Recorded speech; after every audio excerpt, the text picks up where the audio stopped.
Brilliant. So Danny Flexen here for Seconds Out. Delighted to be joined by unbeaten middleweight Caoimhin Agyarko. Caoimhin, how you doing? Yeah, I'm not too bad, Danny.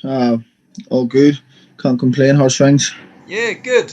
We're just doing a new series at the moment. We've basically picked out 10 prospects from the UK, all under 25, all yet to have a title fight, for whom we believe 2021 is going to be a massive year. I'm sure you'd concur that this should be a huge year for you. Yeah, definitely. Obviously, I had two good wins. On the back end of on 2020. I wasn't as active as I would have liked to be. But obviously, a lot of fighters didn't get out in 2020, and I was thankful to get out. So I'm looking to push on and have a big 2021, and hopefully be in there with some good names and pick up a couple titles on the way. Now you fought Jez Wilson first of all, and then Robbie Chapman, both on BT Sports Studios bills, so on TV. So pretty good under the circumstances. But how did you find it with no fans in attendance? Was that a bit strange? Um, yeah, it was a bit strange. Do you know what? I boxed all around the world as an amateur. So you're kind of used to not having a lot of fans there for you, but the stadiums are kind of normally crowded enough. So it was different, and I'm used to having a big enough crowd come over and support me. Um, so it was strange, but for, the second fight, I kind of just adopted. It was all good, like, but it is what it is. You know what I mean? You're in there, and you're in there to do a job. So although it's not ideal, you just have to get on with it and kind of just put that at the back of your mind. You've had a standout amateur career, of course. Early stages of a pro career, a lot of it's just about adapting to a different style of boxing, getting the rounds in as well. Have you found it frustrating at times that maybe the level of opposition has not been what you're used to from the amateurs? Yeah, definitely. Like I would say the only kind of credible opponent that I've had is Jez Smith. He was 11-1. He's a good kid, like. So yeah, it is kind of frustrating because I am used to fighting elite fighters, especially in the amateurs. And I want them fights. I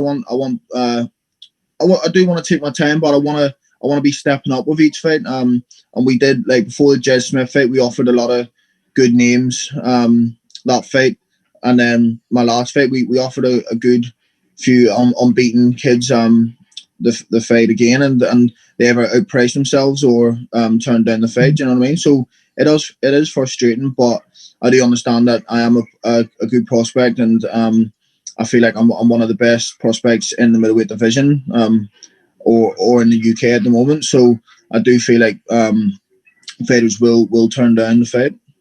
Have you noticed having those two TV outings this year that your recognition started to grow, in terms of people recognising you out and about? No one's out and about much at the moment, obviously, but, are more people flocking to your social media platforms as well? Yeah, definitely. Obviously, it's I've wanted that kind of recognition to be able to, or that platform, sorry, to fight on BT Sport and make a name for myself. And I put in two good performances. So I do feel like I am starting to get the recognition I deserve right now, and my social media platform is growing. There's a lot of people, just in general, if I see them out and about, that will notice me. So it is good, yeah. You're in the Ibox, of course, which isn't too far from me. The only gym that's got two fighters on this list, which is pretty cool. What is it that makes the Ibox so special? Do you know what? We've got great coaches there. In Eddie Lamb, Al Smith, and Paul Taylor. We've got unbelievable talented young fighters coming up, and everyone's hungry in the gym. Do you know what I mean?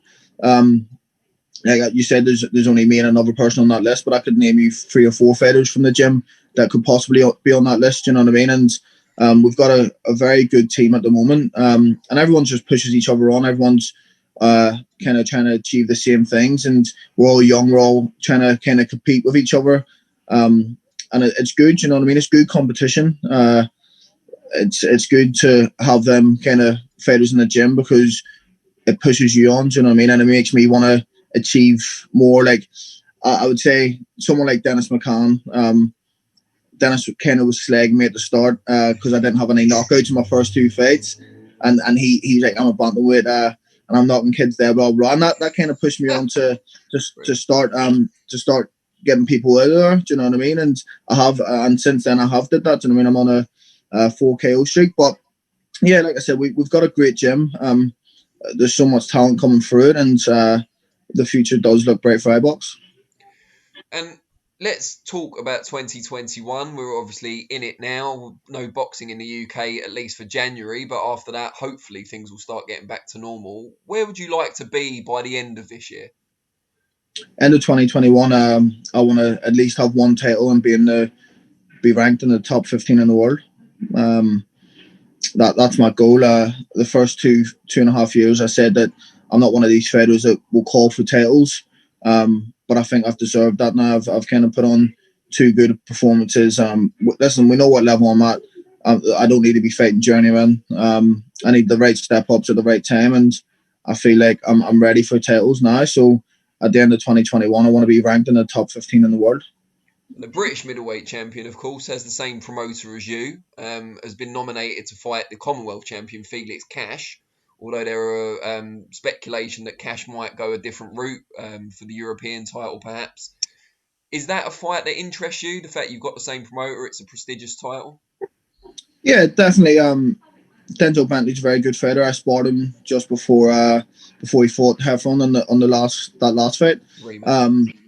And he's a very good fighter. So is Felix Cash. But I'm not interested in the British and Commonwealth title.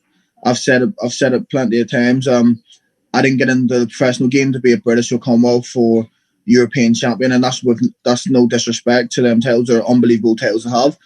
But I know how good I am. I know how good I can be, and with hard work, I know that I can be at the very top of the sport. And I want to be a world champion. It's as simple as that. That's my dreams. That's the goal I've set out to achieve. And I don't want to have a long career. I want to be retired 29, 30. So I've got 6 years left. If I have to pick up them titles on the way to get there, I will. But if I can go down like the WBO or the IBF, WBC route to get to a world title, then that will be my first option. If not, I'll go down the British route. But there's no reason them fights with Denzel Bentley, Felix Cash, and whoever else is in the middleweight division won't happen in the future. Do you know what I mean? It could be for an eliminator for the world title or for a WBO belt or something like that. Do you know what I mean? And I don't want to go down the domestic route as well. As I'm an Irish fighter. I'm from Ireland. I'm not from the UK.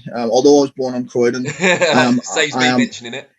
Yeah, I am Irish, and I actually get a lot of stick. I always put up the rankings on BoxRec, and obviously the Union Jack's there, and people be like, "Oh, I thought you were Irish," blah blah blah. But listen, it is what it is, and you don't edit BoxRec, to be fair.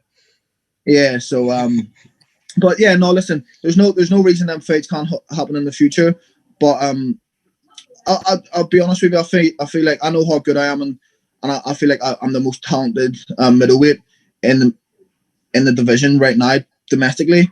But I would say I'm probably 2 or 3 fights behind the likes of Denzel Bentley and Felix Cash. I've only had 8 fights. I've only had 1 step up. Although technically I feel like I'm far better than all of them, I do need the experience and I don't need to be rushed. I'm 24 years old. We seen with the likes of Daniel Dubois. I mean, Daniel's only 22, 23, and although I thought it was a very interesting fight, you experience showed there. Do you know what I mean? So if there's anything young fighters like myself can learn from that, is we got to take our time and not rush into it. But at the same time, you have to take them risks. You have to, when an opportunity like that comes knocking, you've got to take it. And sometimes it works out, sometimes it doesn't. You mentioned sparring Denzel Bentley before the Heffron rematch. You've had a lot of good spars over the last few years. How important has that been in terms of kind of filling in the missing education while you're still acclimatising to the pro game, fighting a lot of people that aren't necessarily in your class? Yeah, it's do you know what, it's like sparring Billy Joe Saunders is probably the best, and like Billy Joe Saunders, Josh Kelly, probably the 2 best I've sparred in the pro ranks. It's an education for me. Do you know what I mean? I learn with sports like that. So I need sports like that. And to be honest, I do find it very hard to get middleweights to come and spar me. It is very tough, but I do need sport like that. I was meant to spar Callum Smith for the Canelo fight. Unfortunately, that fell through. But that would have been another great learning spell for me as well. But I do like when I go back to camp, I'm going to be looking for some big names to be in there sparring with, because I do plan on having a big 2021. Hopefully, I'll be fighting for the WBC silver this year. So I've been told that I've been put forward for that. So this is going to be a big year for me, and I'm going to put the work in, and I always do. But I want to be in with some big names and sparring and gain experience that way. Do you know what I mean? How do you find it being away from home for long periods? You know, staying in Kent or South London or South East London rather, and kind of for your training camps and stuff. You must be hard to leave people behind. Yeah, it is very tough. I'm very close to my family and friends.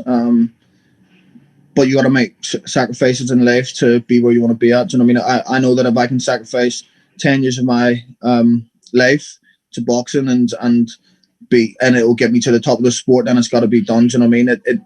Camps do be very mentally tough for me. I live on my own over in London. Although I've got family in London, it's still very tough.